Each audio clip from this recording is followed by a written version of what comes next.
大家好，我是尚恩，这集要分享最近最热门的元宇宙 Metaverse。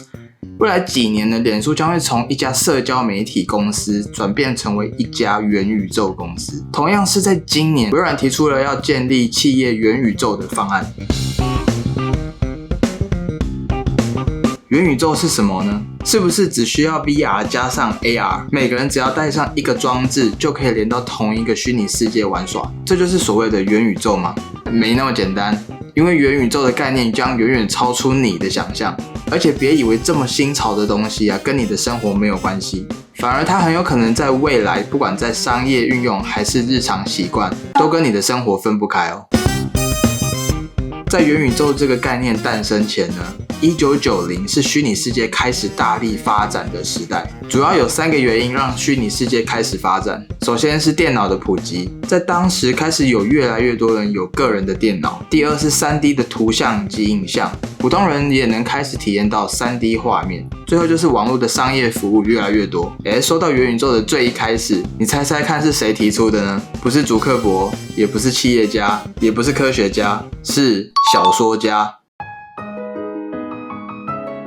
元宇宙这个概念最早出现在1992年美国作家 Neal Stephenson 的科幻小说《雪崩》中。这部小说描绘了一个平行于现实世界的虚拟数位世界——元界。现实世界中的人在元界中都有一个虚拟的分身，每个人都可以在这个与真实世界平行的虚拟世界拥有自己的分身。在这个虚拟世界中现实世界的所有事物都被数字化复制，大家可以在虚拟世界中做任何现实中的事情，比如逛街、吃饭，还可以完成现实世界里不能实现的超能力，比如瞬间移动。更重要的是，大家不只可以透过这一个分身在虚拟世界活出另一个人生，虚拟世界的行动还会影响着现实世界。在2018年的科幻电影《一级玩家》中，也被认为是最符合雪崩中描述的元宇宙形态。在电影中，男主角戴上 VR 头盔后，瞬间就进入自己设计的另一个极其逼真的虚拟世界绿洲 Oasis。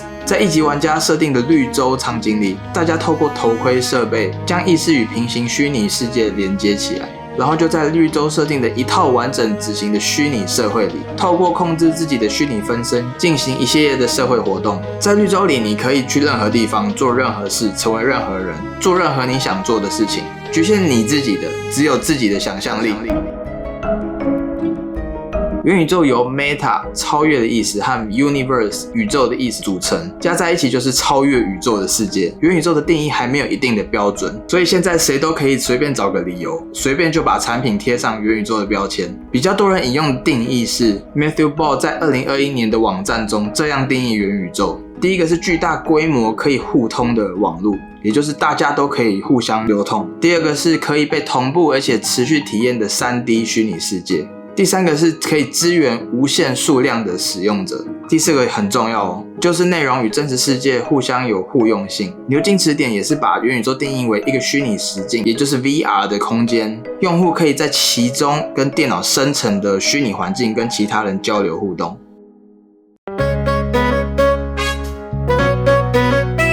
元宇宙概念的雏形其实早就出现在科幻电影中了。那又是什么让它又在今年红了起来嘞？这要从3个方面来理解。第一，需求层面，在2020新冠疫情减弱我们在物理世界的连接，比如说你开始不敢去餐厅吃饭或者是限制餐厅，所以你就开始叫了外送。也有越来越多人居家办公，因此大家开会就在线上开会。也就是因为这样加速了网络世界的发展，我们在虚拟空间留存和交互的时间越多，对虚拟世界的需求也随之变多。第二，技术发展层面，随着 VR、AR、5G、AI 等技术的发展，原本只能出现在科幻小说和电影中的场景，已经开始变为现实。这就是元宇宙的最初形态，也为元宇宙提供了一个可见、可以触摸的样本。比如在2020年，美国加州大学因为疫情的原因，无法现场举行毕业典礼。学校于是决定在 Minecraft 这个游戏的虚拟世界中搭建了一个和真实校园高度一致的虚拟校园，学生就透过相应的设备，用虚拟分身的身份来到虚拟的校园来参加毕业典礼。虽然疫情爆发了，但他们可以用另一个方式和同学在虚拟世界见面了。第三，经济层面，科技巨头用真金白银真的投入资金去做元宇宙这件事，一定定是看到了未来的商业前景。但是就目前来说，游戏世界可以说是元宇宙的雏形。但元宇宙为游戏的内容创作带来了更宽更广的自由度和用户的活跃度。这意味着更多游戏厂商将会有机会开辟游戏产业的新蓝海。而且随着技术不断的越来越成熟元宇宙的下一个发展是在数位化的世界中去重新建构现实中的社交、消费等方面。等于说你以后要交2个世界的朋友，一个是虚拟世界，一个是现实世界。而且消费也是一样，你要在2个地方买不一样的东西，一个是现实世界的衣服，一个是虚拟世界的衣服。所以要好好赚钱了。所以在目前网络科技的盈利空间已经开始遭遇瓶颈的状况下，元宇宙看起来是提供了新一轮的增长机会和全新的商机。那说到元宇宙它的应用非常广，但是无论是技术水准，或者内容的供给，还是用户体验，都还在初级的阶段。也就是说，元宇宙还在哺乳期，短期突破口还是游戏、社交和沉浸式的内容。这才是用户当下的核心需求，才能透过流量优势逐步拓展外延，形成生态，也就是 Facebook 接下来要做的。不，它已经改名成 Meta 了。长远看，元宇宙最终可能催生线上线下一体的新型社会关系，也就是说，以后可能有2个人生，一个是现实世界，一个就是虚拟世界的人生。也因为这样元宇宙一方面拓展了人的生存维度，我们在未来很可能将生活在现实世界和虚拟世界融合的综合环境中；另一个方面是拓展了人的感官维度，带来了现实与虚拟世界的视觉、听觉、触觉相结合的综合感官。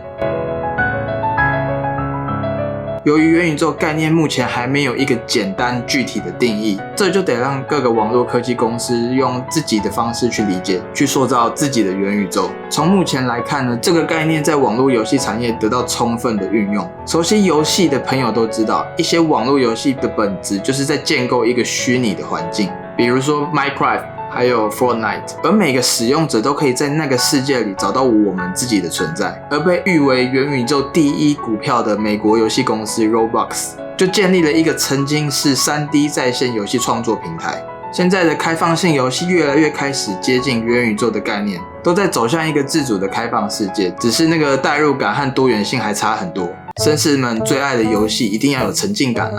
除了游戏娱乐产业就连比较严肃的学术会议也都和元宇宙扯上了关系2020年顶级学术会议 ACAI， 也就是演算法、计算和人工智慧国际会议，选择在任天堂的动物森友会上举行研讨会。演讲者在游戏中播放 PPT， 并且在里面报告。虽然有科技巨头的关照和前面那些引人遐想的事例，但不得不承认的就是元宇宙的建构目前还在一个萌芽的阶段。也就是说，它还是一个小 baby， 因为一项重要技术成果的成熟应用是离不开大量基础设施的提前布局。就好像上个世纪末，光纤网络和基地台的建设为网络技术的成熟铺了道路。那元宇宙的完善同样需要众多技术环节的长期建设。具体来说，还包括3个部分。首先是高度发达的全球网络，接着就是 AR 和 VR 的技术，最后是 5G 等新一代通讯技术还有图形技术的发展。目前这些技术无论是从规模还是水准来说，都还没能达到能建构元宇宙的程度。